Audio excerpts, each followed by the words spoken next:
그래서 가장 어려운 것이 있어요, 성도로서. 여러분, 무엇이 신앙생활하면서 가장 어려우세요? 예배 생활입니까? 기도 생활입니까? 사실은 우리의 삶 속에 사랑하며 실천하는 생활이 제일 어려운 것 같아요. 여러분, 사랑하고 살고 계십니까?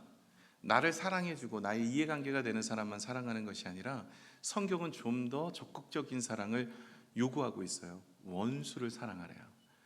아니, 원수를 용서하는 것까지는 좀 어떻게든 해보겠어요. 그런데 원수를 용서를 넘어서 사랑을 한다?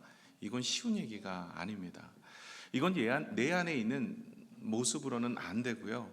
하나님이 주시는 사랑의 열매, 성령의 열매 중에 아가페의 사랑의 열매로만 가능한 일이죠. 우리가 성도로 살아가고 하나님의 성령의 열매를 맺기 위해서는 내 안에 계신 성령께서 역사하셔야 돼요.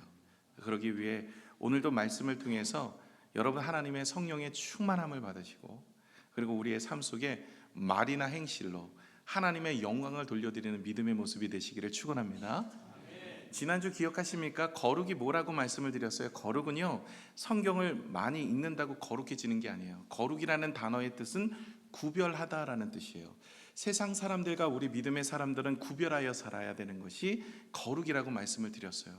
그래서 성경을 많이 읽는 것이 거룩이 아닙니다. 기도를 많이 하는 것이 거룩이 아니에요. 진짜 거룩은 무엇이냐? 구별되어 살아가는 게 거룩이에요. 정말 우리가 성경을 읽고 기도를 많이 하는 이유가 무엇입니까? 거룩한 삶을 살기 위해서요. 그래서 거룩은 말씀을 묵상하고 기도함으로 이제 살아내는 것까지 가야 거룩하다라고 이야기할 수가 있습니다. 예배소서 1장부터 3장까지는요, 하나님의 사랑의 은혜에 대해서 이야기하고 있어요. 우리를 어떻게 사랑하셨는지, 그리고 4장에서부터 6장까지는 그 사랑을 입은 우리가 어떻게 사랑해야 될 것인지를 말하고 있어요. 사랑받는 우리가 이제 사랑하는 이야기까지 가야 되는 거죠. 많은 이들이 이 받는 것에 익숙해요. 하나님 나를 사랑해 주세요. 하나님 나의 인생에 축복해 주세요. 하나님 나의 인생에 은혜를 주세요. 하나님께서는 은혜도 주십니다. 주님의 이름으로 간구하며 역사도 하시고요. 하나님께서는 우리가 죄인된 우리에게 찾아오셔서 영원한 생명을 주신 십자가의 은혜도 주셨습니다. 그리고 앞으로도 주실 것입니다. 그런데 받는 것에 익숙한 인생이 아니라 이제는 우리가 무슨 인생으로 살아야 되냐면 하나님의 은혜를 받은 것을 가지고 나누는 인생, 베푸는 인생이 되셔야 할 줄로 믿습니다. 아무리 깨끗한 물이라 할지라도요, 여러분 고요 있으면 어떻게 될까요? 썩습니다. 여러분 물은 흘러가야 돼요. 그래야 살아있는 물이 됩니다. 하나님의 은혜도 마찬가지인데요, 여러분 하나님께서 우리를 사랑하셨습니까? 그렇다면 그 사랑에 은혜가 있으세요? 그 은혜를 가지고 어떻게 해야 돼요? 살아가셔야 돼요. 저와 여러분이 그런 삶을 살지 않으면 하나님의 기쁨과 거룩함을 우리가 살아낼 수가 없습니다. 아무리 신학을 하고 아무리 성경을 읽고 아무리 많은 기도를 하여도 우리의 삶이 거룩한 삶, 다시 말해 하나님의 말씀대로 살지 못한다면 그것은 하나님 앞에 기쁨이 되지 못하고 우리는 성도라고 부름받지 못할 것입니다. 왜 바리새인들과 서기관들, 그 당시에 예수님 당시에 사내들인 공회원들이 비판을 받았습니까?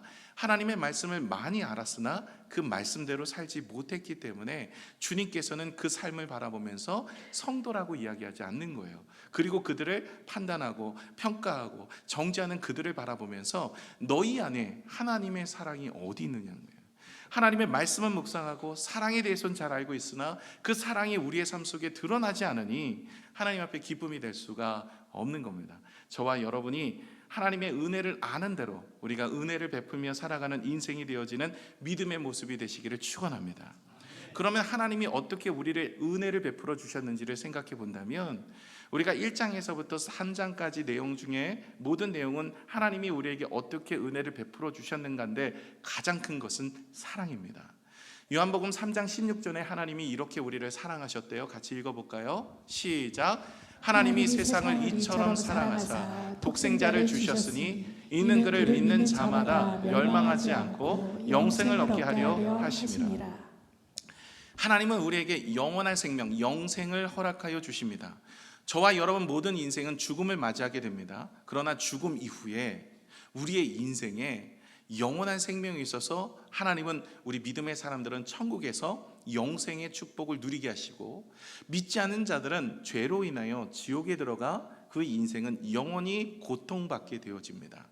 여러분, 이 땅에서 하나님께서 베풀어 주신 가장 큰 축복은요, 우리에게 건강을 주셨거나, 아니면 우리의 병을 고쳐 주셨거나, 아니면 우리의 자녀의 길을 열어 주셨거나, 우리의 사업이나 우리의 가정을 지켜 주셨거나, 이 정도 복이 아닙니다. 이것 때문에 주님이 이 땅에 오신 게 아니에요.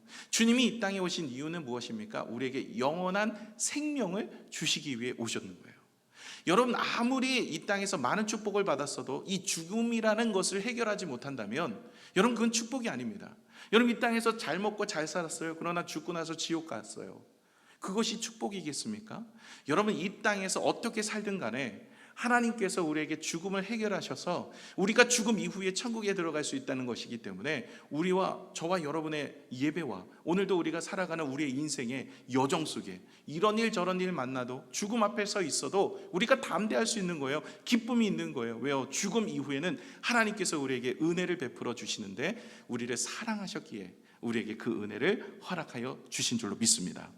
그런데 하나님이 우리에게 베풀어 주신 그 사랑을 크게 성경적으로 본다면 세 가지로 나눌 수가 있어요. 하나님의 사랑을 세 가지로 나눌 수가 있는데, 첫 번째 사랑이 무엇이냐면 무조건적인 사랑이에요. 여러분, 하나님은요, 조건과 여와 따지지도 묻지도 않고 하나님께서는 우리를 사랑하여 주십니다. 그리고 우리가 죄인 되었을 때부터 사랑하셨어요. 이걸 착각해서는 안 돼요. 여러분, 많은 분들이 이런 생각을 해요. 내가 하나님 앞에 봉사도 하고 열심도 하고 예배도 드리고 우리가 최선을 다했으니까 하나님이 나에게 복을 주시겠지. 그런 생각하지 마세요. 하나님께서는 그냥 복 주세요. 주님의 이름으로 기도하면 누구든지 복을 주십니다. 예수님께서 여러분 2000년 전에 이 땅에 오셨을 때도 어땠습니까? 예수님이 2000년 전에 이 땅에 오셔서 하나님의 복음을 선포하고 병든 자를 낫게 하시고 눈먼 자의 눈을 뜨게 하시고 먹을 것을 주시는 모든 역사에 하나님께서는 그들의 과거를 묻지 않으세요. 네가 그렇게 될 줄로 믿느냐? 그 믿음 하나로 그 역사가 이루어진 겁니다. 이건 무조건적인 은혜입니다. 하나님께서는 우리를 무조건적으로 선택하셨고 무조건적으로 은혜를 베푸셨기 때문에 저와 여러분을 사랑하시는데 조건이 없는 거예요. 부모가 자녀를 사랑할 때 조건이 있나요? 자녀가 특별히 말을 잘 들어서 좀 효도하니까 내가 사랑해야지, 그렇지 않아요. 자녀이기 때문에 사랑하는 거예요. 하나님께서도요, 우리를 자녀 삼아 주셨고 무조건적으로 우리에게 그 자녀이기 때문에 말 잘 듣는 자녀나 말 안 듣는 자녀나 동일한 겁니다. 우리를 끝까지 사랑하시는 줄로 믿습니다. 이게 무조건적인 사랑의 첫 번째 모습이죠. 그래서 여러분 중에 오늘 기도하는데 하나님, 내가 이렇게 이번 연도를 살았어요. 그런데 하나님, 내 기도 들어주실 수 있을까요? 이런 생각을 하시는 분들 있을 수 있어요. 왜요? 내 삶의 모습은 부끄러운 모습으로 살았기 때문에. 그런데 여러분, 염려하지 마세요. 하나님께서는 언제든지 그렇게 주님 앞에 나아가시는 여러분의 기도와 간구를 들어주실 뿐만 아니라 그 사랑은 변함없는 줄로 믿습니다. 호세아서에 보시면 호세아가 이제 선지자 호세아가 이 음탕한 여인인 고멜을 맞아요 결혼하는 사건이 나옵니다. 이건 하나님께서 호세아에게 이야기하셨던 내용이에요. 이스라엘 백성들이, 그 당시에 이스라엘 백성들이 하나님을 예배하면서도 세상의 길을 걷고 우상을 숭배했어요. 다시 말해 지금으로 따지면 뭐하고 동일하냐면 오늘 예배도 드려요. 성도로서 성경 공부도 해요. 기도도 해요. 그러면서 세상의 방법으로도 살아가요. 오늘 예배 드리고 나가서 이제 새해가 됐으니 점이나 한번 봐야 되겠다.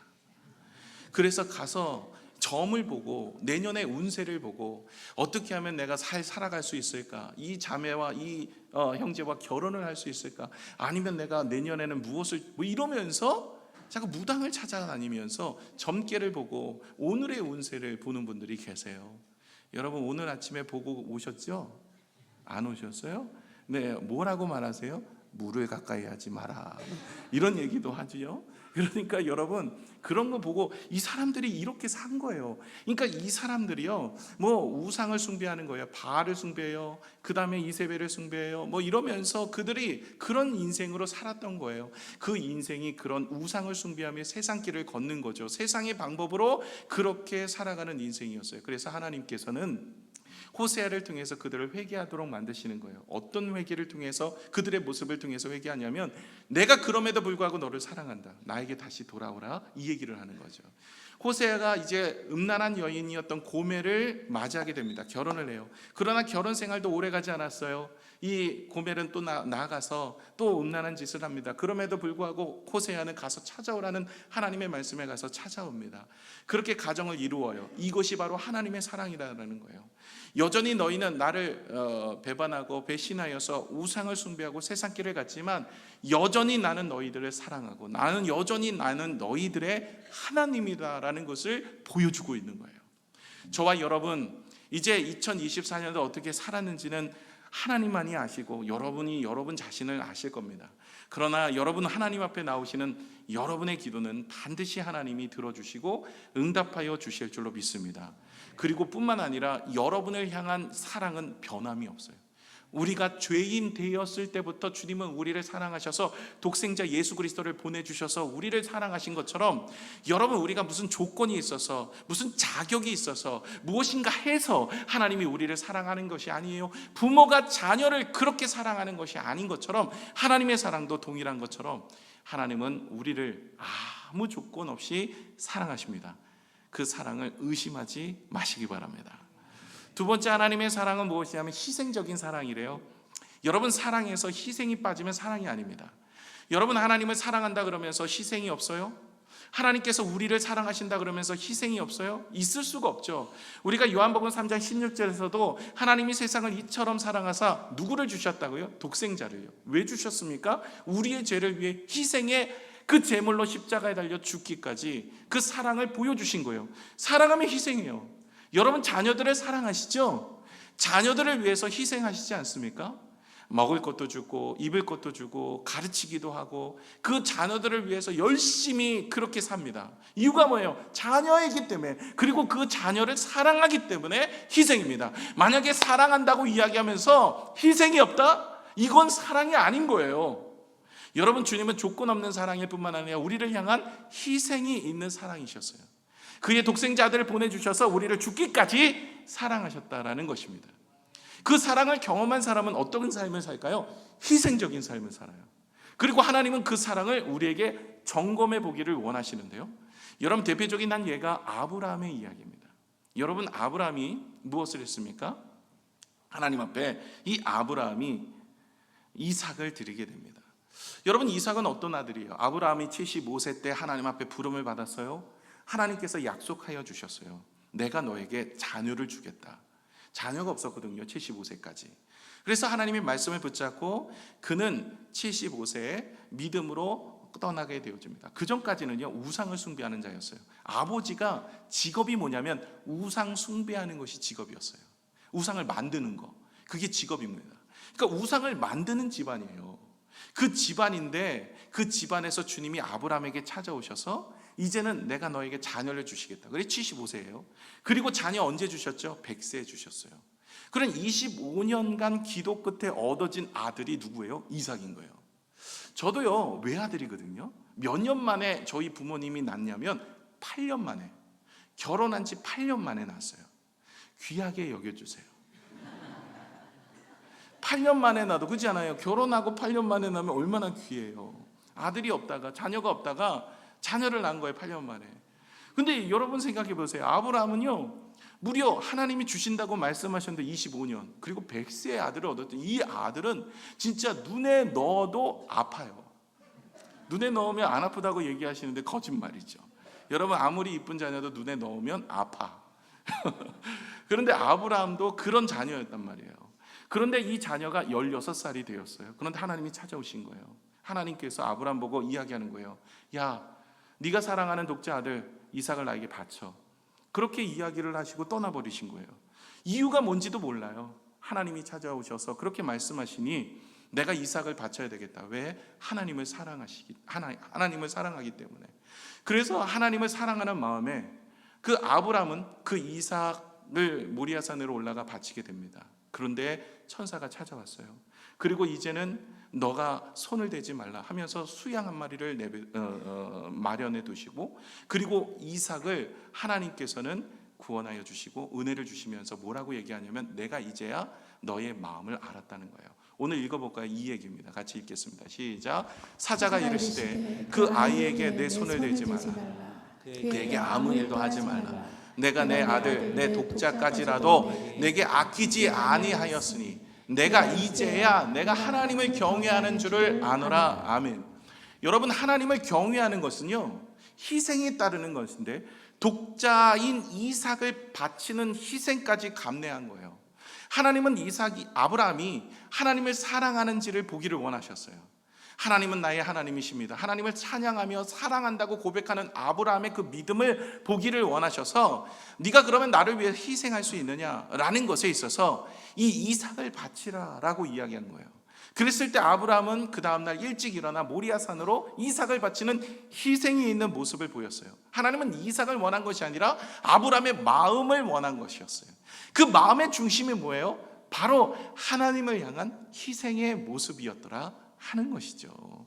여러분, 사랑한다면 희생할 수밖에 없습니다. 여러분, 하나님을 위해서 여러분 무엇에 희생을 하고 계십니까? 하나님 앞에 사랑한다고 이야기하면서도 받을 것들만 생각하고 나오는 것이라면 우리 한 번 더 생각을 해보셔야 되지 않겠습니까? 사실 어린아이 신앙들은요 자꾸 받을 것들을 생각해요. 여러분, 우리 아이들도 마찬가지잖아요. 어린아이 때는요 부모를 위해서 뭔가를 해주려고 하잖아요. 어렸을 때는 부모에게 뭔가를 자꾸 요구를 해요. 이건 어린아이니까 그래요. 신앙도 마찬가지예요. 어린아이 신앙은 받을 것들을 생각합니다. 그러나 진짜 우리가 하나님이 기뻐하시는 신앙은 어떤 것이냐? 하나님께 돌려드리는 신앙이에요. 그리고 정말 사랑한다면 우리가 어떤 모습이어야 됩니까? 희생을 감수하는 사랑이어야 돼요. 하나님께서도 우리에게 독생자 아들 예수 그리스도를 보내주신 희생을 보여주셨던 것처럼 그 은혜를 아는 사람은 어떤 삶을 살아갑니까? 하나님께서도 하나님께 드리는 모든 것에 있어서 자신을 희생하면서 드릴 수 있는 믿음으로 살아가더라는 거예요. 여러분은 하나님 나라를 위해서 얼마나 희생하며 돌려드리며 살아가고 계십니까? 교회를 위해서, 믿음의 성도들을 위해서, 하나님 나라를 위해서 우리가 희생하며 나아갈 때 바로 하나님께서는 우리에게 무엇이라고 얘기하냐면 하나님을 경외하는 줄 이제야 알았다라고 말씀하시는 거예요. 사랑을 받는 자에서 우리가 희생하며 사랑을 전하는 자로 우리가 그런 인생이 되셔야 할 줄로 믿습니다. 20세기 중반에 짐 엘리엇이라는 분이 하나님 앞에 부름을 받았어요. 그래서 아프리카 오지로 가서 복음을 전합니다. 에콰도르 오지에 가서 복음을 전합니다. 에콰도르 오지에 가서 복음을 전하는데 그 중에 아우카족이라는 곳에 가는데 이 아우카족은 아주 되게 산악기로 소문나고 그런 족속이었어요. 그곳에 들어가서 복음을 전하는데 그 사람들에게 오히려 복음을 가지고 전하는데 그 사람들에게 죽임을 당해요. 그 사람을 도와주기 위해서 갔거든요. 그 사람을 복음을 들려주어서 살리기 위해 갔는데 오히려 그 사람을 외지인이라고 죽여버린 겁니다. 이야기는 여기서 끝나지 않아요. 그 다음 이야기가 더 은혜가 되는데 그 짐 엘리엇과 함께했던 동료들, 그 5명의 동료들 아내들이 있어요. 그 아내들과 자녀들이 다시 그 아우카족을 찾아갑니다. 그리고 그들에게 복음을 전해요. 희생이 따른 겁니다. 남편을 죽였던 그 사람들에게 복음을 전하여서 하나님의 사랑을 증거하겠다라는 거예요. 말로 전하는 것이 아니라 내 삶으로 전하는 인생이 되고자 했던 거예요. 그 짐 엘리엇이라는 그 선교사님이 이제 죽기 직전에 그가 그곳으로 떠나기 전에 일기를 쓰셨는데 거기 이런 내용이 있어요. 영원히 잃지 않는 것을 얻기 위해서, 영원할 것들을 위해서 영원히 가질 수 없는 것을 포기하는 자는 어리석은 자가 아니다는 거예요. 이 얘기의 뜻은 뭐예요? 영원하지 않는 것이 뭘까요? 우리의 생명이에요. 우리의 물질이에요. 우리의 가진 것들이에요. 이것을 영원한 것, 이것은 복음이에요. 하나님의 말씀이에요. 그리고 영원한 생명들을 구원하는 일입니다. 이곳에 영원하지 않는 것을 포기하는 것은 어리석은 일이 아니다라는 거예요. 그는 하나님 앞에 나아가서 자신의 생명을 드렸습니다. 시간을 드렸습니다. 삶을 드렸습니다. 영원할 것들을 위해서 그렇게 포기한 거예요. 왜 이렇게 할 수 있었을까요? 그것은 바로 하나님의 희생적 사랑을 그가 경험하였기에 가능한 일입니다. 여러분, 하나님의 희생적 사랑을 우리가 경험하면요 하나님을 사랑하고 내 이웃을 사랑하는데 희생적이고 헌신하고 수고하는 믿음의 모습이 되어질 수 있어요. 저와 여러분이 이런 사랑으로 하나님께 영광 돌리는 믿음의 모습이 되었으면 참 좋겠습니다. 세 번째 하나님의 사랑은 무엇이냐면 용서로 화해를 이끌어내는 사랑이었어요. 주님의 사랑은 늘 용서예요. 여러분, 용서가 없는 사랑은 있을 수가 없어요. 근데 사랑은 좀 더 나아가는 거죠. 용서로 끝나는 게 아닙니다. 내 친구가 나를 정말로 괴롭혔어요. 정말로 씻을 수 없는 죄를 졌어요. 그런데 내가 너 용서해, 안 보고 살아, 이게 아니에요. 성경에 보시면 원수를 어떻게 해요? 사랑하라라고 이야기합니다. 용서해서 좀 더 나아가는 거예요. 적극적인 거예요. 여러분, 하나님이 원하시는 사랑은요, 용서해서 마치지 않아요. 용서 다음의 일은 그들을 끌어안는 것이죠. 예수님의 제자들이 예수님이 십자가 달려 돌아가실 때 다 도망가 버렸어요. 그러나 주님께서는 그 베드로와 제자들을 향하여서 나아갔고 그들을 용서하시고 끊어 안으셨어요.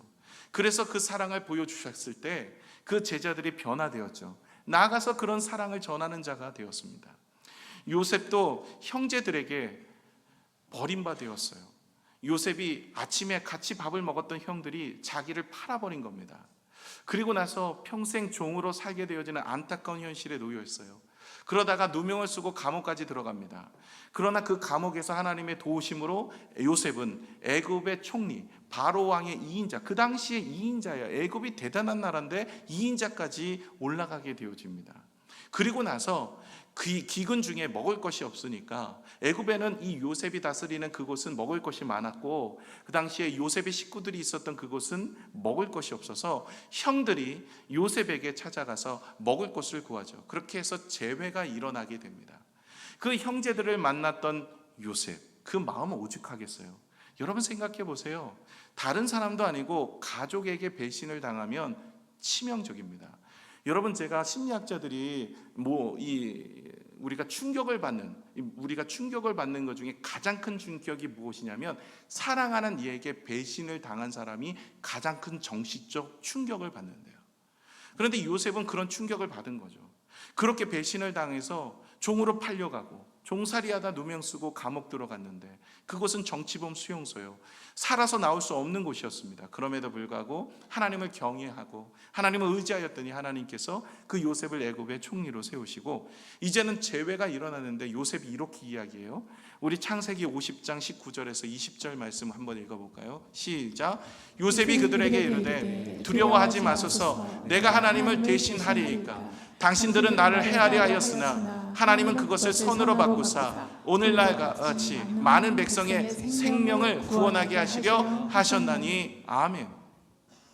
당신은 나를 해하려 하였으나 하나님은 그것을 선으로 바꾸셔서 오늘에 이르기까지 하나님께서 나에게 은혜를 베풀어 주셨다. 그리고 용서를 해줍니다. 근데 만약에 지금 요셉이 총리가 되었기 때문에 이런 용서를 해줄 수 있는 너그러운 마음이 있다고 생각하세요? 저는 그렇게 보지 않습니다. 요셉은요, 그는 용서를요 그때 한 게 아니에요.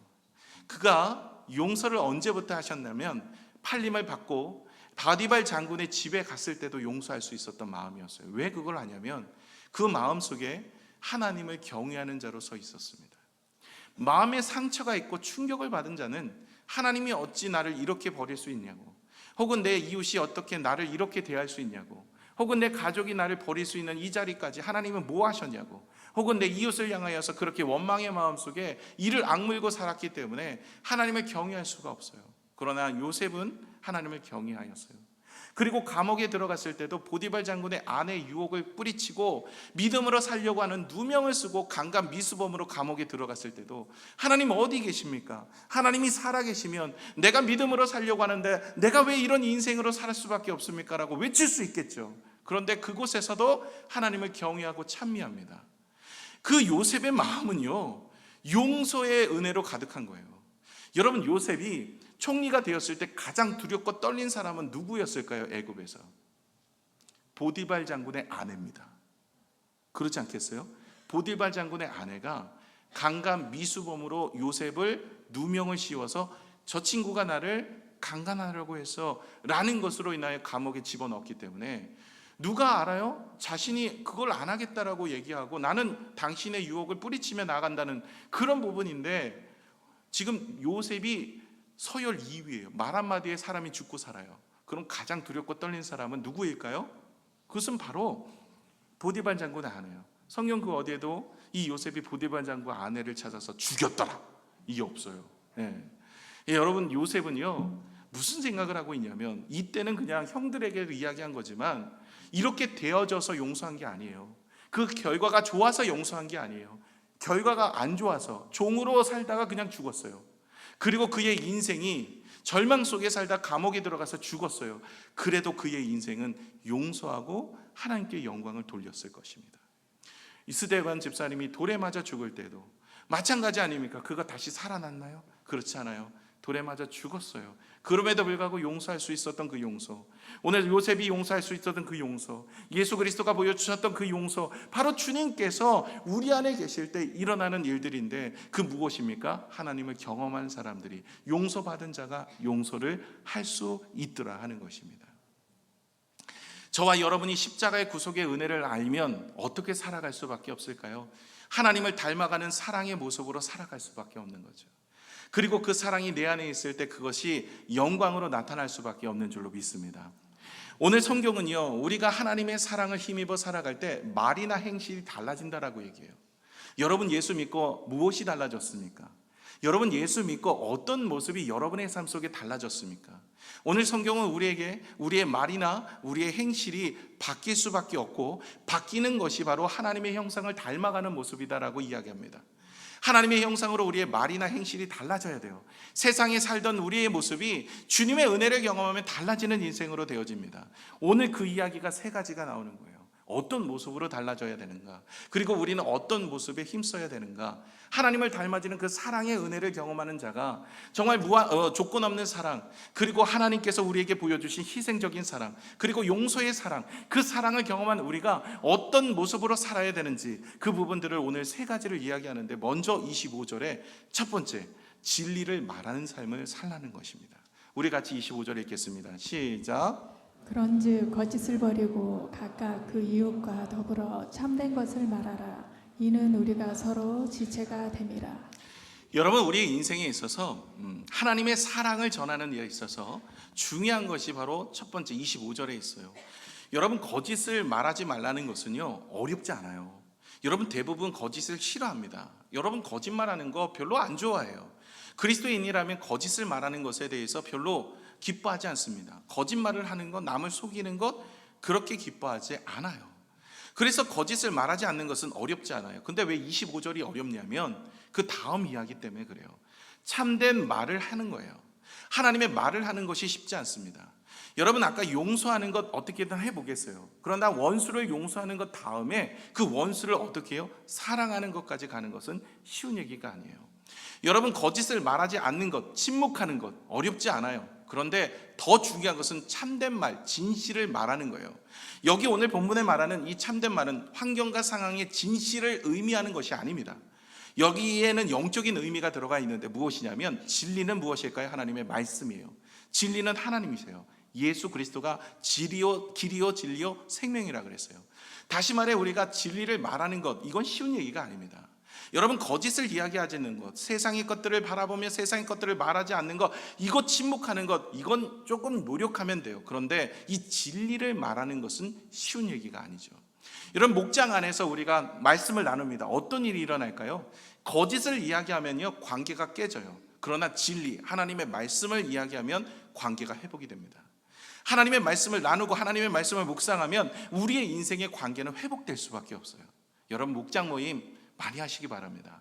그곳에서 불평, 원망, 세상적 이야기 마시고요.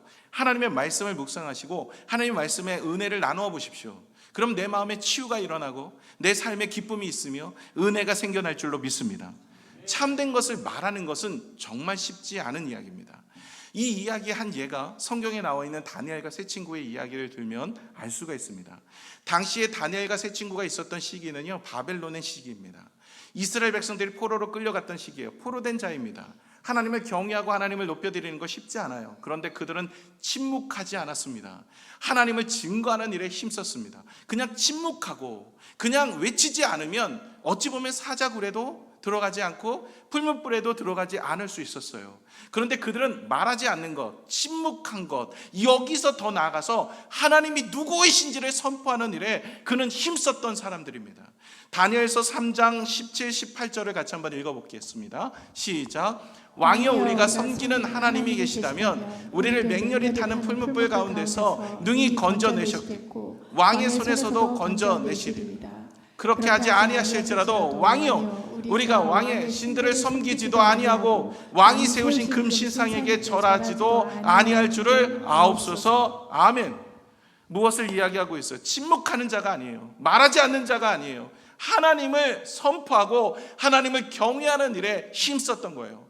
다니엘은 하루에 3번씩 창을 열고 예루살렘을 향하여서 이전에 하던 대로 무릎을 꿇고 기도했어요. 적극적인 모습입니다. 그들은 소극적으로 침묵하며 지냈던 인생이 아닙니다.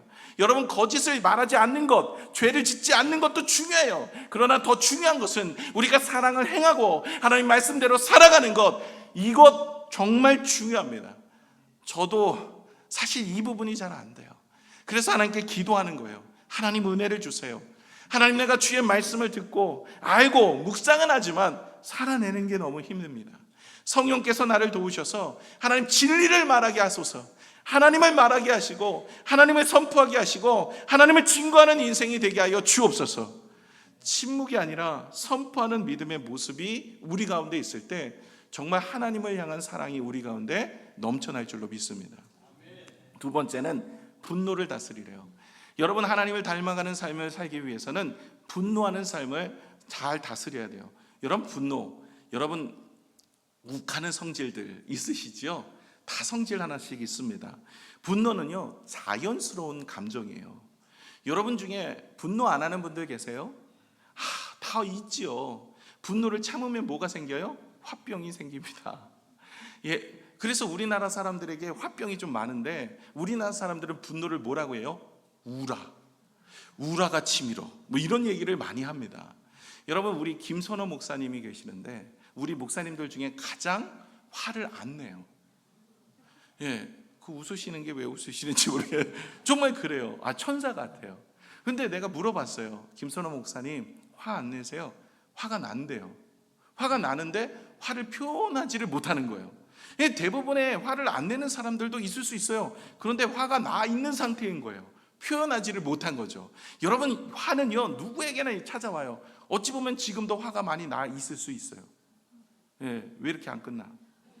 왜 이렇게 말이 길어? 벌써 돼지 2개인데 아니 3번째는 언제 하려고? 화가 날 수 있어요. 분노가 나, 내 마음속에. 분노 다스려야 됩니다. 하나가 될 수 있는데, 여러분, 분노라는 것이 어때요? 계속 분노를 하면 이게 죄에 노출이 돼요. 이건 자연스러운 분노는 감정입니다. 그런데 이걸 계속 묵상을 하면 어떻게 되면 죄가 틈이 타는 거예요. 26절, 27절을 같이 한번 읽어볼까요? 시작. 분을 내어도 죄를 짓지 말며 해가 지도록 꿈을 품지 말고 마귀에게 틈을 주지 말라. 분을 낼 수 있어요. 분을 내어도 죄 짓지 마라. 해가 지도록 분을 품지 마라. 우리가 저녁에 이 분을 품고 있으면 어떤 일이 일어날까요? 이게 말씀을 묵상해야 되는데 사람을 묵상해요. 그러면 그 마음속에 찾아오는 것이 어떤 것이에요? 원망과 상처가 찾아와요. 그 원망과 상처 속에 누가 침투해 들어와요? 사단이 침투해 들어온다는 거예요. 여러분, 분노는요, 우리가 다스리지 않으면, 분노가 없는 게 아니라, 제하는 게 아니라 분노가 일어날 수 있어요. 그러나 그 분노를 다스리지 않으면 사단이 들어옵니다. 여러분, 성경에 다윗이라는 사람이 있는데 이 다윗은 분노를 잘 다스린 사람이에요. 다윗이 분노가 없다? 아닙니다. 성경에 여러분 시편에 보시면 정말로 저주시들이 있어요. 그 저주시들을 읽어보면 어떻게 다윗이 이런 이야기를 하지? 라고 이야기할 정도로 분노가 많은 사람이에요. 그런데 그 분노를 표출하지 않습니다. 그는 사울왕을 2번이나 만났는데도 불구하고 죽일 수 있는 환경을 얻었어요. 그가 엔게디 동굴에서도, 그리고 그가 진영에 들어가서 그가 창과 물병만 가져오고 죽이지 않아요. 2번이나 죽일 수 있는 찰나에 죽이지 않습니다. 그가 사무엘상 24장 6절에 이렇게 고백을 해요. 같이 읽어볼까요? 시작. 자기 사람들에게 이르되 내가 손을 들어 여호와의 기름 부음을 받은 내 주를 치는 것은 여호와께서 금하시는 것이니 그는 여호와의 기름 부음을 받은 자가 됨이니라 하고, 이러면서 놓아주어요. 그를 죽이지 않습니다. 하나님 앞에 기름 부은 자를 내가 악한 왕이라 할지라도, 나에게 상처 준 왕이라 할지라도 내가 그를 죽이지 않겠습니다. 그런 마음이 있었던 이유가 뭘까요? 분노가 왜 안 올라오겠어요? 자기를 해하려고 하고, 자기가 잠을 못 자고 악령에 시들려 있을 때 그 다윗이 옆에 가서 하프를 켜면서 잠을 자게 했던 사람이 다윗이었어요. 자기가 골리앗 때문에 정말 고노에 몰려있는 그 상황 속에서 나가서 골리앗을 쓰러뜨리고 승리를 맛보가 했던 사람이었어요. 다윗은 아무것도 해를 끼친 적이 없어요. 그러나 사울왕은 다윗을 죽이려고 했습니다. 10여 년 동안 다윗을 쫓아다녔어요. 그랬던 다윗의 마음에 얼마나 상처가 있겠습니까? 그런데 그 분노를 어떻게 해결했습니까? 하나님께 맡겼어요. 감정도 맡기는 겁니다. 수고하고 무거운 짐도 맡겨야 되지만 감정도 맡겨야 하나님이 해결해 주시는 줄로 믿습니다. 여러분, 오늘 감정 있으시잖아요. 여러분 마음속에 상처 있으시잖아요. 마음속에 아픔이 있으시잖아요. 이거 여러분 하나님께 맡겨야 돼요. 하나님께서 여러분의 마음을 치유하여 주실 줄로 믿습니다. 이거 하나님께 맡기지 않고 그냥 끙끙거리고 내가 뭐 해결해 보겠지, 안 되더라고요. 여러분, 가룟 유다가 예수님을 배반했습니다. 가룟 유다는 여러분 예수님의 12명의 제자 중에 한 사람이었어요. 그런데 왜 예수님을 배반했습니까? 그것은요, 베다니 지역에, 예수님께서 예루살렘 베다니 지역에 이제 가셔서 거기 마르다와 마리아 집에 들어가셨어요. 그 마르다와 마리아 집에서 들어가셔서 그곳에 유하셨을 때 이제 죽음이 얼마 남지 않은 것을 기념하여 마리아가 향유 옥합을 발에 깨뜨리고 그 머리털로 그 발을 닦아주셨어요. 그 모습을 보면서 이 가룟 유다와 제자들이 뭐라고 얘기합니까? 왜 이 향유 값이 싼 것을 이렇게 허비하느냐? 여러분, 하나님 앞에 드리는 것이 허비입니까? 은혜가 깨지면, 은혜가 잃어버리면 하나님 앞에 봉사하고 헌신하고 교회를 위해 수고하는 게 허비라고 생각합니다. 하나님께 하시는 거잖아요. 교회를 위해서 봉사하고 하나님 나라를 위해서 힘쓰는 것, 이거 하나님이 아시고 하나님 앞에 감사로 나가는 건데 교회에서 봉사를 하고 수고를 하고 애를 쓰는 걸 허비라고 얘기합니다. 이게 은혜가 없는 자의 모습이에요. 벌써 이 가룟 유다는 은혜를 잃어버린 자였습니다. 그런데다 이 사람은 어디에 약했냐면 돈에 약해요. 돈깨를 맡은 자였으나 이 사람은 도둑이었더라라고 성경은 기록하고 있습니다. 돈의 물질에 약한 자였어요. 그런데 이 물질에 약한 자가 어디에서 넘어지냐면 예수님께서 그 여인이 하는 일에 있어서 이 제자들이, 특히 가룟 유다가 그 여인을 꾸짖을 때 예수님이 이 가룟 유다를 꾸짖습니다. 성경에 보시면 이 가룟 유다와 제자들을 꾸짖어요. 그러면서 이 여인이 한 일을 복음이 선포되는 모든 곳에서도 기념하라라고 이야기합니다. 그럴 때 즉시로, 그 성경 보세요. 즉시로 어떤 일이 일어나면 마귀가 예수를 팔려는 마음을 넣었더라, 이렇게 되어 있어요. 왜 이런 일이 일어났을까요? 여러분 보세요. 가룟 유다는요, 예수님과 3년 동안 동고동락했어요. 내가 모든 거 버리고 주님 따랐습니다. 예수님이 가자고 하는데 다 갔어요. 예수님이 그렇게 말씀하시면 내가 순종했습니다. 아니, 그런데 이 사람들도 이렇게 많은데, 아니 나에게 그렇게 면박을 줄 수 있어? 어떻게 내가 말 한마디 그렇게 했다고 주님께서 따로 불러서 얘기하면 됐지, 사람들 많은데 나에게 그렇게 이야기해 줄 수 있어? 화가 치밀어 오른 거예요. 그럴 때 마귀가 틈을 타고 들어와요. 그리고 좋아하는 거대로, 그래 예수님이 십자가에 달려 죽겠다고 말씀하셨으니까 그래 죽기 전에 은 30에 팔아버렸어, 내가 얼마라도 얻자, 이렇게 된 거예요. 그래서 성경 보시면 그런 순서대로 갑니다. 그래서 그 즉시로 나가버려요. 화가 난 겁니다. 분노가 치밀어요. 그러니 예수님이라 할지라도 나에게 이렇게 얘기할 수 있어? 나에게 이런 모습으로 다가올 수 있어? 분노가 치밀으니까 이제 자신의 약점인 사단이 들어와서 물질의 욕심을 따라서 그 영혼을 하나님께서 그렇게 거둬가신 거예요. 여러분, 우리가 분노라는 것, 이 욕심이라, 이 마음속에 일어나는 것들, 이거 제어하지 못하면, 이거 다스리지 못하면 신앙생활 다 끝나요. 제가 보니까 교회를 떠나는 많은 사람들 중에 대부분이 이 분노를 조절하지 못해서 그래요. 목사님이 나한테 왜 이래? 성도들이 나한테 왜 이래? 왜 이 사람은 나한테 이렇게 해? 분노를 내 마음속에 쌓아두고 있으니까, 이것이 해결하지 않으니까 이게 감당이 안 되는 것, 사단이 찾아와서 끝내는 하나님 앞에 기쁨이 되지 못하는 인생으로 버림받는 거예요. 그래서 성경은 오늘 네가 하나님의 사랑을 닮아가기를 원하고 우리가 믿음의 사람으로 살아가기를 원하느냐? 그러면 거짓을 버리고 진리를 말하고 하나님 말씀을 말하고 너의 분노를 제어해라 라고 이야기하는 거예요. 그리고 세 번째는 무엇을 이야기하냐면 용서함으로 너희가 회복되는 삶을 살아가라라고 얘기합니다. 오늘 32절을 같이 한번 보겠습니다. 32절 읽겠습니다. 시작. 서로 친절하게 하며 불쌍히 여기며 서로 용서하기를 하나님이 그리스도 안에서 너희를 용서하신 같이 하라. 아멘. 여러분, 오늘 32절에 서로 친절하게 대하래요. 나이스하게 대하고요, 불쌍히 여기래요. 그래서 긍휼히 여기래요. 그래서 그들을 어여삐 바라보래요. 그리고 용서하래요. 누가 용서해 준 것처럼 주님이 우리를 용서해 준 것처럼 용서하라고 말씀하십니다. 성경에 바울이 이제 나중에 말년에 마가를 데려오라고 얘기합니다. 디모데 후서 4장 11절에 보시면 말년에 마가를 데려오라고 이야기합니다. 마가는 나에게 유익하다라고 얘기합니다. 그런데 여러분이 알다시피 사도행전에 이 마가는 1차 선교 여행 때 함께 갔다가 힘들다가 돌아간 친구예요. 마가복음을 썼던 그 마가입니다. 어린 나머지 바울과 바나바와 함께 1차 선교 여행 갔다가 너무 힘드니까 집으로 돌아가 버렸어요. 그래서 2차 선교 여행 때는 바울이 절대 안 데려가겠다라고 얘기한 거예요. 이 바나바는 그래도 한 번 더 기회를 줍시다. 얘 어려서 그런 거니까 한 번 더 기회를 줍시다. 안 된다 이러면서 된다 안 된다 된다 안 된다 이러면서 서로 간에 가위바위보 한 게 아니라 뭐를 했을까요? 크게 다투었다. 성경에 보면 크게 그냥 다툰 게 아니라 크게 다투었다는 것은 이런 거죠. 이런 거 갖다 던지면서 다툰 겁니다. 그러니까 한마디로 이제 거기 안디옥 교회가 여러분 목회자가 5명, 담임 목사가 5명이었었어요. 목사님이. 저희 교회도 저까지 포함해서 부목사님 5분, 저 6분인데 생각해 보세요.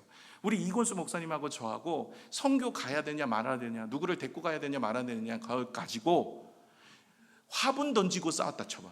그러면 여러분 이거 소문 다 나가지고 은혜도 안 돼. 그게 안디옥 교회에서 일어난 일이에요. 그리스도인이라고 처음으로 부림받았던 안디옥 교회. 그러니 여러분 생각해 보세요. 우리 청라에 목사님 2분이 피 터지게 싸웠더라. 그러면 오시겠어요? 안 오죠. 안디옥 교회는 정말로 그렇게 하나님의 말씀과 은혜의 사랑으로 있었던 교회라서 사람들이 뭐예요? 예수쟁이라고 그리스도인이라고 불렀던 그런 교회인데 그런 일이 일어났어요. 바울이 그렇게 했어요. 바나바하고 대판 싸운 거예요. 그래서 바나바하고 마가는 다른 길 가고요, 이제 둘이 찢어져요. 다시 함께 안 갑니다. 성경 보세요. 다음부터 바나바하고는 바울하고는 잘 안 갑니다. 그리고 바울은 신라하고 2차 선교여행 가요. 그런데 그러다 그가 나중에 이제 마가를 데려오라는 거예요. 다시 말해 그의 마음에 사람이 많이 된 거예요. 제 아내가 그러더라고요. 저보고 요즘에 목사님 사람 많이 됐어. 이전에 형편없었어요. 그런 눈으로 보지 마요. 예수님의 사람이 됐다고요. 예수님의 사람이 많이 됐다고. 여러분 제가 뭐 쓰레기라고 인간 쓰레기라고 보면 안 됩니다. 사람 많이 됐어요. 정말 은혜 있고 하나님 앞에 바라보니까 그렇게 된 거예요. 여러분 서운한 거 이거 생각하면 안 돼요. 용서하고 회복되는 인생. 어떻게 해요? 바울이 주님의 은혜 가운데 살았더니 마지막 말년은 마가를 데려요. 그렇게 마가 때문에 바나바하고 대판하고 정말 교회를 어지럽혔고 정말 어려운 현장까지도 갔었지만 그 바울은 하나님을 많이 만나고 은혜 가운데 살았기에 그런 믿음의 모습이 되어진 줄로 믿습니다. 저와 여러분도 그런 용서의 사람이 되어지기를 소망합니다. 그러기 위해서는 우리가 뭐 해야 돼요? 성령의 충만한 은혜를 힘입어야 할 줄로 믿습니다. 오늘 30절에 이렇게 이야기를 하고 있어요. 우리 같이 한번 읽어볼까요? 시작. 하나님의 성령을 근심하게 하지 말라. 그 안에서 너희가 구원의 날까지 인침을 받았느니라. 성령을 근심하게 하지 말라는 이야기는 내 안에 성령이 계시기에 성령의 근심이나 성령의 기쁨을 깨닫게 되는 거예요. 저와 여러분이 기도하고 성령 충만을 받으면요, 어떤 일이 일어나냐면 우리의 말과 행실이 달라져요. 하나님이 기뻐하시는 일을 하게 되는 거예요. 우리 말이나 우리의 행실이요. 이것이 오늘 우리가 달라져야 되는 모습이 하나님의 형상을 따라가는 모습이 하나님의 형상의 사랑의 모습 속에 여러분 오늘 성경의 내용을 잘 보시면 무엇의 변화입니까? 말과 행실의 변화예요. 그래서 다른 사람을 정죄하고 판단하고 저주하는 그 말을 버리고 거짓을 이야기하는 걸 버리고 하나님의 진리의 말씀을 이야기하는 자가 되고 우리가 다른 사람을 욕되게 하고 버리는 인생이 아니라 그들을 미워하는 인생이 아니라 그들을 섬기며 사랑하며 그들을 위해서 수고하는 인생이 되라. 말과 행실이 바뀐다는 거예요. 다시 말해 여러분, 예수 믿는 사람들의 모습은 어떻게 바뀌냐면 말과 행실이 바뀌는 줄로 믿습니다. 하나님의 성령의 충만한 은혜가 있을 때만 되어지는 거예요. 내 안에 아가페의 사랑이 없기 때문에 사실은 주님을 닮아가는 인생으로 살 수가 없어요. 그렇기 때문에 하나님은 성령을 주셨고 그 성령의 근심하는 법도 알게 하셔서 우리가 영적으로 깨어 있으면 오늘도 주님이 무엇을 원하시는지, 무엇을 바라시는지 말과 행실이 달라지는 인생으로 살게 되어지는 줄로 믿습니다. 여러분, 거짓을 버리시고 진리를 말할 수 있는 성령의 은혜로 사시기를 부탁을 드립니다. 여러분 마음속에 있는 분노를 주님께 맡기고 주님 앞에 용서하며 섬기며 살아갈 수 있는 성령의 열매가 여러분 안에 있어지기를 축원합니다. 기도하겠습니다.